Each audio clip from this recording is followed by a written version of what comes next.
Hi friends, welcome back to study classes. तो my dear friends, आपका स्वागत है हमारी 5 एमसीक्यू सीरीज के अंदर। और यहाँ पे आपके साथ डिस्कस करने वाले हैं 5 इंपॉर्टेंट सवाल इंटरनेशनल फाइनेंशियल मैनेजमेंट से जुड़े हुए। तो आइए जी अपने डिस्कशन को स्टार्ट करते हैं। तो आगे बढ़ने से पहले ब्रीफली आपको हमारे कोर्सेज के बारे में बता देते हैं। तो माय डियर फ्रेंड्स, हमारे पास आपके लिए कुछ स्पेशलाइज्ड कोर्सेज हैं आपकी प्रिपरेशन को आसान बनाने के लिए। यूजीसी नेट एग्जामिनेशन की बात करें तो उसके लिए आपको पेपर 1 कॉमर्स और मैनेजमेंट के कोर्सेज मिल जाएंगे। आरपीएससी जो एग्जामिनेशन हमारा है असिस्टेंट प्रोफेसर का, उसके अंदर एबीएसटी, ईएएफएम और बीईडीएम का कोर्स आपको मिल जाएगा। और यूपीएचईएसी का कॉमर्स का जो पेपर का कोर्स है वो भी आपको हमारी वेबसाइट से, हमारी ऐप पे मिल जाएगा। विजिट कीजिए हमारी वेबसाइट पे या फिर हमारी ऐप पे और डिटेल्स के लिए।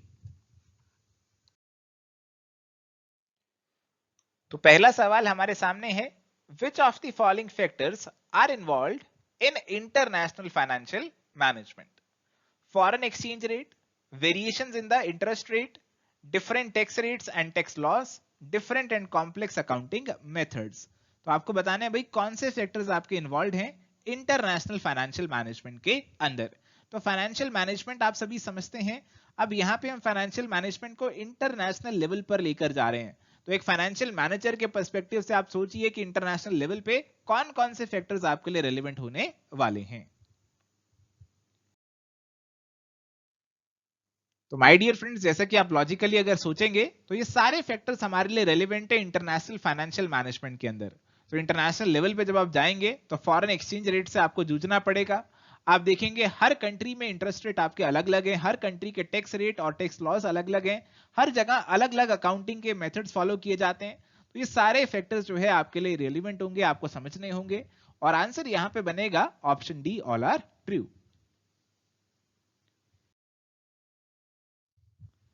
सवाल नंबर 2 की तरफ बढ़ते हैं। असर्शन दी गई है, imperfections in the world financial markets tend to restrict the extent to which investors can diversify their portfolio. Though there are risks and costs in coping with these market imperfections, they also offer managers of international firms abundant opportunities. तो देखो जी, यहाँ पे आपको दो statements दी गई हैं, इन्हें ध्यान से पढ़िए। तो यहाँ पे अगर हम असर्शन को ध्यान से पढ़ें तो हमें कह रही है कि फाइनेंशियल मार्केट्स वर्ल्ड ओवर जो है ना उसमें इम्परफेक्शंस है, एकदम परफेक्ट नहीं है वर्ल्ड ओवर फाइनेंशियल मार्केट्स। आप प्रिडिक्ट नहीं कर सकते कौन सी फाइनेंशियल मार्केट में क्या होने वाला है, और इसीलिए आप थोड़ा सा डरते हैं अपना पोर्टफोलियो डाइवर्सिफाई करते समय। दूसरी कंट्री में, दूसरी फाइनेंशियल मार्केट में एंटर करते समय आप डरते हैं और आपकी डाइवर्सिफिकेशन की एक्सटेंट यहां पे रिस्ट्रिक्ट हो जाती है। और रीजनिंग में कहा जा रहा है कि यहां पे मार्केट इम्परफेक्शंस की वजह से रिस्क अराइज हो जाते हैं, पर रिस्क के साथ साथ अपॉर्चुनिटीज भी अराइज हो जाती हैं। हर फाइनेंशियल मार्केट अलग अलग है, वहां पे अलग अलग अपॉर्चुनिटीज भी हमारे मैनेजर्स को मिलती हैं। तो असर्शन और रीजनिंग ये हैं। अब बताइए मुझे आंसर क्या हो सकता है। तो बिल्कुल अब तो आप समझ ही गए होंगे कि असर्शन भी आपकी बिल्कुल सही है। इम्परफेक्शंस की वजह से इन्वेस्टर्स थोड़े से हमारे डर जाते हैं, और बर ये इम्परफेक्शंस हैं इसकी वजह से अपॉर्चुनिटीज भी बहुत हैं हमारे इंटरनेशनल फर्म्स के लिए।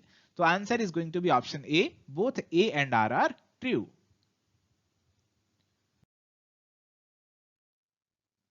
सवाल अगला हमारे पास है, consider the following statements and identify the correct code.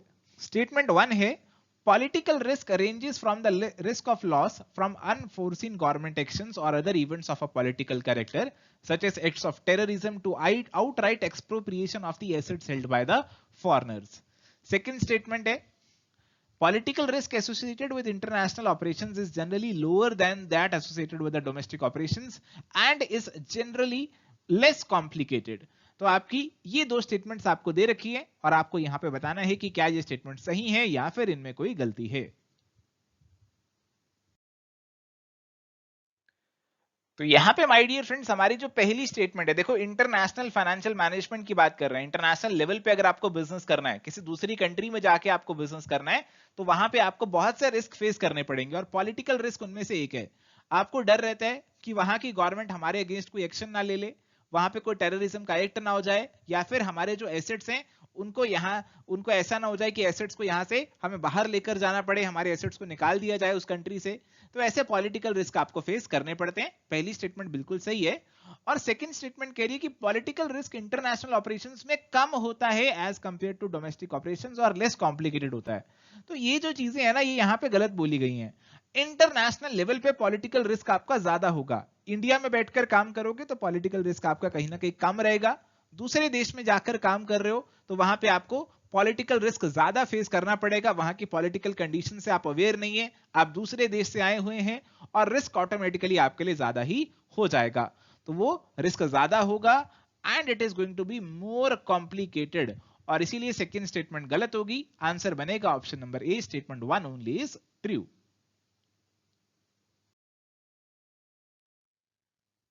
चलिए अगला सवाल है, consider the following list and identify the correct code. तो आपको Anglo Saxon countries, European managers, Japan, और यहां पे लिस्ट 2 में आपको कुछ ऑब्जेक्टिव्स कहीं ना कहीं देखने को मिल रहे हैं। तो आइए देखते हैं कि कैसे यहाँ पे मैचिंग होने वाली है। आप एक बार ट्राई जरूर कीजिए मैचिंग करने की। आसानी से मैचिंग हो सकता है ना कर पाए, बट थोड़ा सा आइडिया लगाएंगे तो हो सकता है आंसर तक पहुंच भी जाए। देखो जी, अगर मैं ऐसे ही बिना सोचे समझे मार्क करता तो मैं जापान को किरित्सु से तो मार्क कर ही देता। मेरे को पता है एंग्लो सेक्सन और यूरोपियन वालों का किरित्सु टर्म से लेना देना नहीं हो सकता, ये तो जापानीज टर्म है। इतने कार्टून तो हमने भी देखे हैं, डोरेमोन और शिनचैन वगैरह हमने भी देखा है कि हम पहचान सकते हैं कि ये आपकी जापानीज टर्म्स है। और नहीं भी देखे तो इतना हमने पढ़ाई किया है कि जापानीज टर्म को हम आसानी से पहचान सकते हैं। तो ये तो मैचिंग आप ऑलरेडी कर लेते, और कुछ ना भी पता हो तो बी और सी में से आंसर लगा लेते। बट अब हमें मौका मिला है तो पढ़ ही लेते हैं इनके बारे में। देखो एंग्लो सेक्सन कंट्रीज आपकी कौन सी हैं? They are the Australia, Canada, UK, US, ऐसी कंट्रीज को एंग्लो सेक्सन कंट्रीज बोला जाता है। तो यहां पे हमारा ऑब्जेक्टिव रहता है, हमारा काम करने का क्या ऑब्जेक्टिव रहता है? शेयर होल्डर की वेल्थ मैक्सिमाइजेशन। तो शेयर होल्डर के ऊपर हमारा मेन फोकस यहां पे रहता है। बट यूरोपियन कंट्रीज की अगर हम बात करें, यूरोपियन मैनेजर्स की अगर हम बात करें, तो वो शेयर होल्डर के अलावा और हमारे बाकी जो स्टेक होल्डर्स हैं उनकी तरफ भी ध्यान देते हैं। वो सभी स्टेक होल्डर्स जो आपके बिजनेस से जुड़े हुए हैं, शेयर होल्डर्स के साथ साथ आपके एम्प्लॉइज भी होंगे, बहुत सारे कस्टमर्स होंगे, और भी बहुत से लोग होंगे, तो सबके वेलफेयर की बात यहाँ पे की जाती है। और जापान से जुड़ा है, जापान की फाइनेंशियल मैनेजमेंट से जुड़ा है हमारी किरित्सु टर्म। तो बताया कि जापान के अंदर हमारी जो कंपनीज हैं वो मिलकर इंटरलॉकिंग बिजनेस ग्रुप्स बना लेते हैं। जो हमारी फैमिली ओन्ड बिजनेस एम्पायर्स हैं, तो वहां पे क्या कर लेती हैं, वो मिलकर अपने कुछ इंटरलॉकिंग बिजनेस ग्रुप्स बना लेते हैं, और उन्हें किरित्सु यहां पे बोला जाता है। तो आंसर यहां पे होगा ऑप्शन नंबर बी का।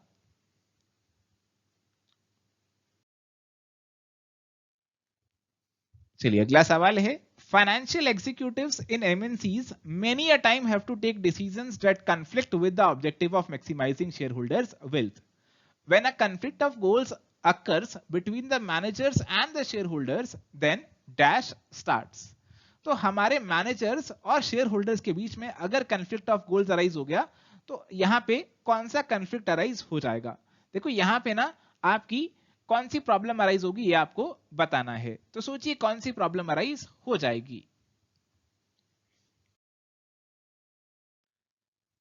तो मेरे प्यारे दोस्तों, यहां पे आपकी एजेंसी प्रॉब्लम अराइज हो जाएगी। तो बेसिकली आपके जो मैनेजर्स हैं बेसिकली आपके शेयर होल्डर के एजेंट की तरह है, उन्हें शेयर होल्डर्स के जैसे, शेयर होल्डर्स का जैसे कहना है वैसे काम करना चाहिए। बट इंटरनेशनल लेवल पे अगर हम बात कर रहे हैं तो हमारे फॉरेन ऑपरेशंस हैं, हमारी अलग अलग कंट्रीज में सब्सिडरीज बन रखी हैं, और उन सब्सिडरीज के अलग अलग मैनेजर्स हमने अपॉइंट किए हुए हैं। तो जब वो मैनेजर्स पूरी कंपनी का सोचने की बजाय केवल अपनी सब्सिडरी के बारे में सोचने लगते हैं, उसकी वैल्यू को मैक्सिमाइज करने के बारे में सोचने लगते हैं, और पूरी कंपनी के इंटरेस्ट को कहीं ना कहीं नजरअंदाज करने लगते हैं, तो फिर उस केस में एजेंसी प्रॉब्लम आपकी अराइज हो जाती है। और इसीलिए यहां पे आंसर बनेगा ऑप्शन नंबर ए का।